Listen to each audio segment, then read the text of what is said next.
आपण पाहतोय दीपाली की एकीकडे इथे तोडक कारवाई सुरू आहे, मात्र दुसरीकडे हे जे सगळे नागरिक आहेत ज्यांच्या घरांवर ही सगळी तोडक कारवाई झालेली आहे ते सगळे ते उपस्थित आहेत। खरं तर या सगळ्यांच्या घरातले जे सामान आहे ते देखील इथे तसं खाली पडलं आहे, ठेवलं गेलं आहे आणि इथे जर आपण पाहिलं तर मग पोलिसांचा कडेकोट बंदोबस्त करण्यात आला आहे।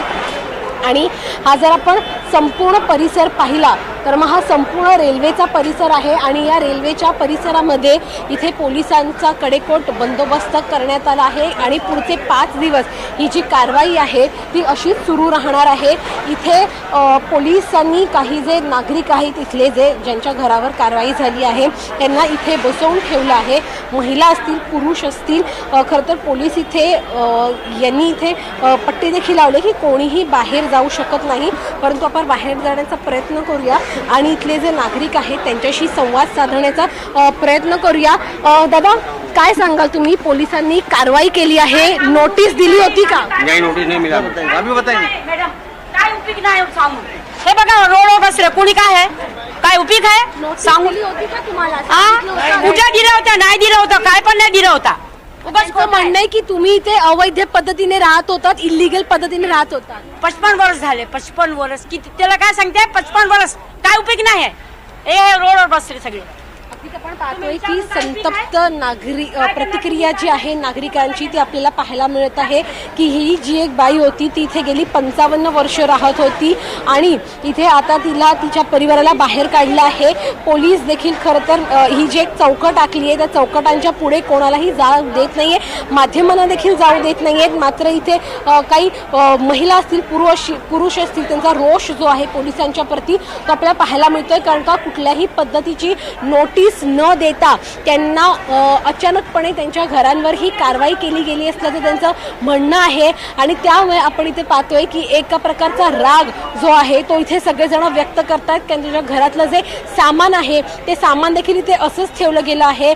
ज्या अत्यावश्यक वस्तू असतील म्हणजे कपडे असतील, वॉशिंग मशीन असतील, त्या गोष्टी फक्त घेऊन ही लोक बाहेर पडले आहेत, मात्र इतर ज्या काही वस्तू आहेत त्यांच्या घरातच राहिल्या आहेत आणि आता पुढचे 5 दिवस ही जी कारवाई आहे ती अशीच सुरू राहणार आहे। निश्चितच जोई, आपण पाहतोय या नागरिकांच्या संतप्त प्रतिक्रिया येत आहेत, मात्र ही एक कायदेशीर प्रक्रिया आहे। धन्यवाद जोई या सगळ्या सविस्तर माहितीसाठी। दरम्यान या कारवाईबाबत बातचीत केली आमचे प्रतिनिधी अक्षय कुडकेलवार यांनी। पश्चिम रेल्वेचे मुख्य जनसंपर्क अधिकारी विनीत अभिषेक आहे। विनीजी, या सगळ्या संदर्भात आपण कारवाईला आज सुरुवात केलेली आहे, एकूण काय कायदेशीर प्रक्रिया होती कारवाईची आणि कशा पद्धतीने ही कारवाई सुरू आहे? देखिए, आज की जो हमारी कार्रवाई चल रही है इसकी जो नींव है, इसकी जो फाउंडेशन है वो कई सालों पहले रखी गई थी।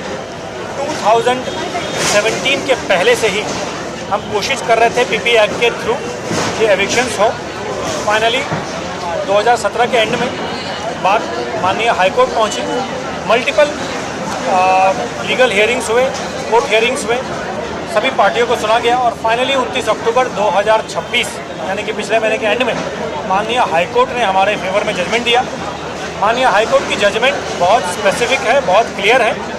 इस जजमेंट के मुताबिक 100 चिन्हित स्ट्रक्चर इनको हमें छोड़ना है, बाकी जितने भी इलीगल स्ट्रक्चर हैं यहाँ पे 500 के करीब उन सबको हटाना है। ये जजमेंट बहुत ही क्लियर है, बहुत स्पेसिफिक है और उसी जजमेंट का हम आज पालन कर रहे हैं। इम्पॉर्टेंट बात ये भी है कि ये पूरा आज का जो कार्यक्रम है और ये अगले 3, 4, 5 दिन तक इस लेवल पे चलेगा। इसके अलावा ये कार्यक्रम चलता ही जाएगा। ऑलमोस्ट 1000 लोग, चाहे वो सिटी पुलिस के 400 लोग हों, आरपीएफ जीआरपी के 400 हों और हमारे रेलवे एडमिनिस्ट्रेशन के बाकी डिपार्टमेंट के 200 हों, 1000 से ज़्यादा लोग आज हम ये इंश्योर कर रहे हैं कि किसी भी प्रकार की किसी को कोई दिक्कत ना हो, कोई अनहोनी ना हो।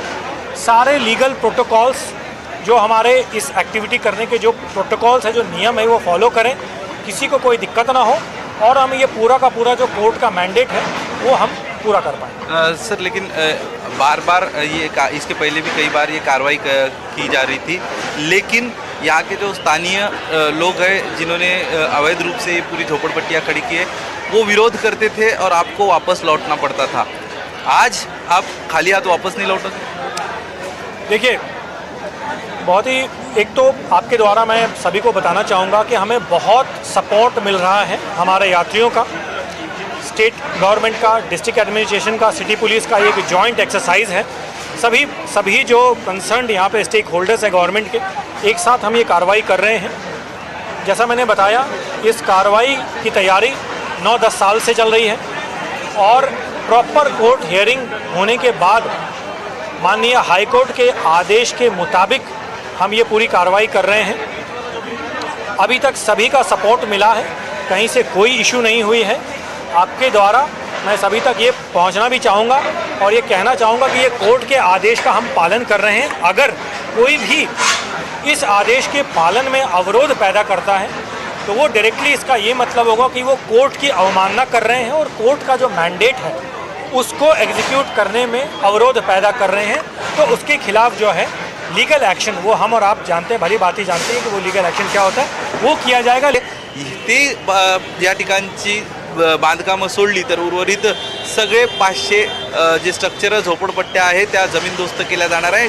कुठल्याही पद्धतीचा विरोध किंवा कुठल्याही पद्धतीच्या या ठिकाणच्या आंदोलनाला किंवा लोकांच्या निषेधाला थारा दिली जाणार नाही, हे पश्चिम रेल्वेकडनं स्पष्ट केलं गेलं आहे। कॅमेरा पर्सन अरविंद मोरेसह अक्षय कुडकेलवार, NDTV मराठी, मुंबई।